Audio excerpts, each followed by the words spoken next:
عادة الفتنة صدق الله مولانا العظيم وصدق رسوله النبي الكريم ونحن على ذلك لمن الشاهدين والشاكرين والحمد لله رب العالمين. بعد توحید کے متوالوں سمع رسالت کے پروانوں صحیح صاحبوں سے آدم کے دیوانوں اولیاء امت کے جانشاروں، آئیے ہم سب سے پہلے ہمارے آپ کے آقا مولا آقائے نامدار مدینے کے تاجدار دونوں عالم کے مالک و مختار محبوب پروردگار شہنشاہ باوقار دائی حلیمہ کے حلیم آمنہ کلال سید ابرار جناب محمد رسول اللہ صلی اللہ علیہ وسلم کی بارگاہ دیکھ سنا میں آئیے گھوم گھوم کر درود پاک کا نذرانہ عقیدت پیش کرے پڑھے بآواز بلند اللہم صلی علی سیدنا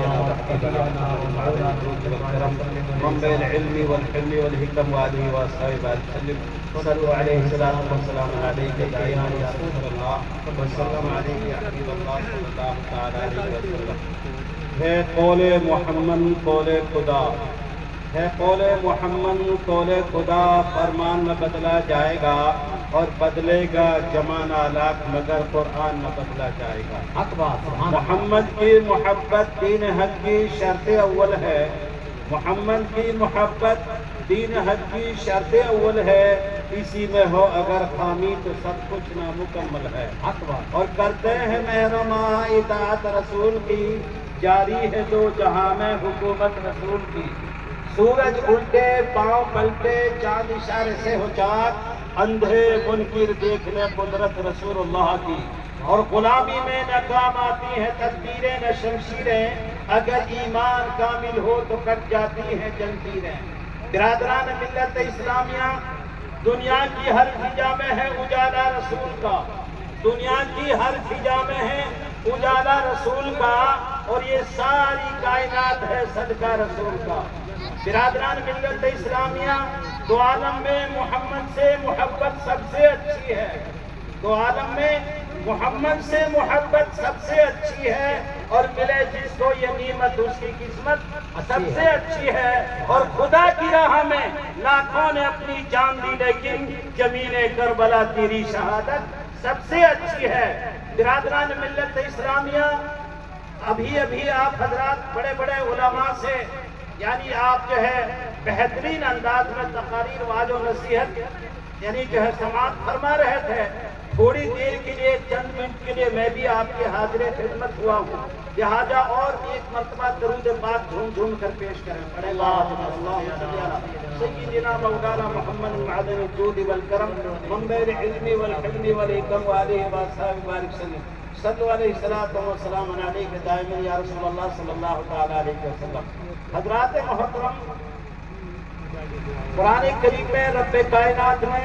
مال کو اور اولاد کو فتنہ کہا ہے، مال کو اولاد کو فتنہ کہا ہے. فتنہ کب ہوگا؟ جب اولاد کو ہم علم نہیں سکھائیں گے، اولاد کو بڑے چھوٹے کی تہذیب طریقہ تمدن نہیں سکھائیں گے، قرآن حدیث کا علم ہم انہیں نہیں سکھائیں گے، تو ہماری اولاد کیا ہوگی؟ ہمارے لیے فتنہ ہوگی. اور اگر یعنی مال ہے جو اگر راہ خدا میں اگر اس کو خرچ نہیں کیا، اللہ اور اس کے رسول کے بتائے ہوئے قانون اور طریقے سے اس مال کو خرچ نہیں کیا، زکات نہیں دیا، صدقہ نہیں کیا، خیرات نہیں کیا، غریبوں کا حق نہیں پہچانا، مسجد و مدرسہ درسگاہوں میں اس کو خرچ نہیں کیا، اور ماں باپ کی یعنی جو خدمت میں اس مال کو خرچ نہیں کیا، پڑوسی کی خبرگیری نہیں کی، بہرحال بھلائی کے طریقے میں مال کو اگر خرچ نہیں کیا، نہیں لگایا، تو یہ مال بھی ہمارے اور اگر اس مال کو اللہ اور اس کے رسول صلی اللہ تعالی وسلم کی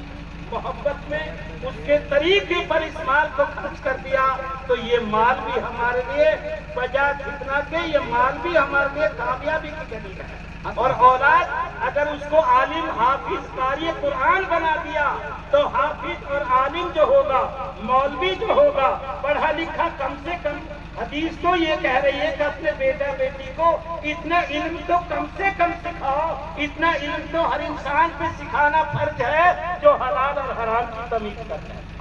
اور کل یعنی بیٹے کو کہے تم M B B S doctor بنا دو، انجینئر بنا دو، لیکچرار نہیں پڑھا اسے یعنی دنیا دار بنا دو، لیکن جس دن موت آئے گی بیٹا پڑھا لکھا ہی قرآن پڑھتا ہوا باپ کے لیے نظر آئے گا، مغفرت کی دعا مانگتا ہوا نظر آئے گا، رمضان میں قرآن پڑھتا ہوا نظر آئے گا، 5 وقتہ مغفرت کی ماں باپ کے لیے، خاندان قبیلے کے لیے، بلکہ پوری امت کے لیے دعا کرتا ہوا نظر آئے گا۔ سبحان اللہ اکبر۔ لیکن حضرات محترم دنیا دار نظر نہیں آئے گا۔ ہم دنیا کے علم کے مخالف نہیں ہیں، خوب اپنے بیٹے کو انجینئر بھی بناؤ، ڈاکٹر بناؤ، یعنی جو ہے آپ پروفیسر بناؤ، کچھ بھی بناؤ، لیکن اس کے ساتھ ساتھ میں دیندار بھی بناؤ، دین کا علم بھی سکھاؤ۔ اب رمضان المبارک کا مہینہ پیارا مہینہ آ رہا ہے، میرے آقا کریم صلی اللہ علیہ وسلم ارشاد فرماتے ہیں، مسجد نبی کا واقعہ ہے، اللہ کے نبی کریم صلی اللہ علیہ وسلم مسجد نبی کے منبر پر تشریف لے جاتے ہیں، حضرت سیدنا جبریل علیہ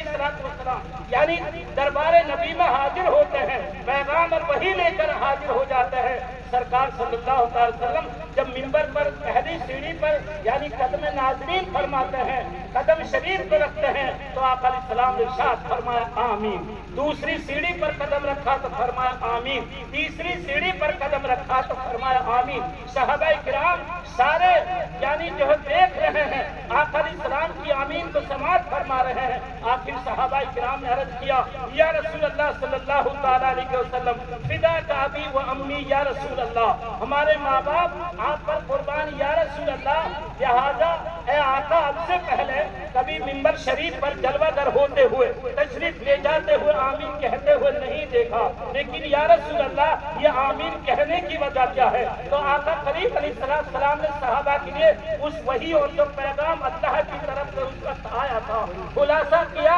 کہ اے یعنی میرے جانشاروں وفاداروں سنو، ہلاک ہو جائے وہ شخص، جبریل علیہ السلام ابھی وحی اور پیغام لے کر آئے تھے کہ ہلاک ہو جائے، برباد ہو جائے وہ انسان جس کے یعنی بیٹا بیٹی کے سامنے بڑھاپے کے عالم میں اس کے ماں باپ مل جائیں اور وہ بیٹا بیٹی اپنے ماں باپ کی عزت اور توقیر کر کر ان کی خدمت کر کے جنتی نہ ہو۔